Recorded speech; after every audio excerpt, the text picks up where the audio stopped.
От пустующего помещения в крупную производственную площадку. Такой путь прошла ингушская швейная фабрика всего за несколько лет.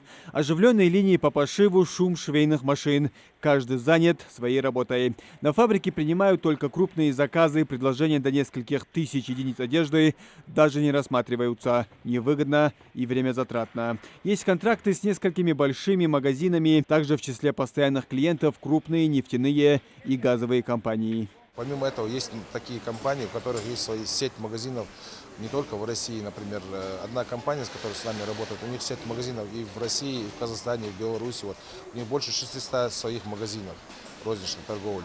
Вот, им мы обычно шьем тоже.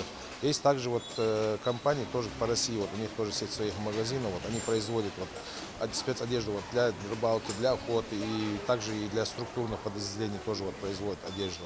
Аза Бахмурзиева работает на фабрике почти полгода. За это время научилась шить ровно, соединять составные части. В октябре 21-го девушка устроилась на работу и с того времени от швейной машины ни на шаг. Условия нормально тут все, зарплата шейхан халу, да, намечок уж он был, хамтик, сухож был, хамтик он был.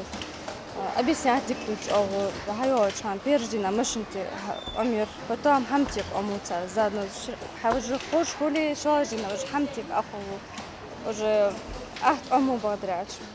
Всего на фабрике работают более 200 человек, правда, это далеко не предел. Оборудование и площадь предприятия позволяют увеличить штат до 1300, ведь сейчас здесь запущены только 4 линии. Еще несколько установлены, но пока в ожидании. И новые санкции на работу фабрики практически не влияют. Заказчики, материалы и почти все работники, кроме нескольких турков, граждане России. Да и уход с российского рынка иностранных производителей одежды только улучшит положение фабрики. На сегодняшний день у нас где-то сейчас 4 линии вот, в основном вот, задействовано. Так, конечно, мы уже готовы задействовать 8-10 линий, готовы задействовать на сегодняшний день. Просто, естественно, рабочих пока не хватает для этого, особенно квалифицированных швей не хватает. По объемам здесь такая ситуация, все зависит от моделей. Смотря какая модель. Есть модели, которые мы можем шить в день до 1000, до 1500. Но есть модели, которые 250 штук, например, можем шить. Все зависит от модели. Фабрика заработала в декабре 2020-го. И за 1,5 года приобрели новое оборудование, заменили освещение, установили лучшие в своем роде швейные машины. Обучали работать на них специалисты из Турции. И сейчас Фуат Бабет смотрит за работой умелец, помогает, подсказывает, проверяет на брак. İşimiz tekstil dokuma üzerine ürün dikiyoruz.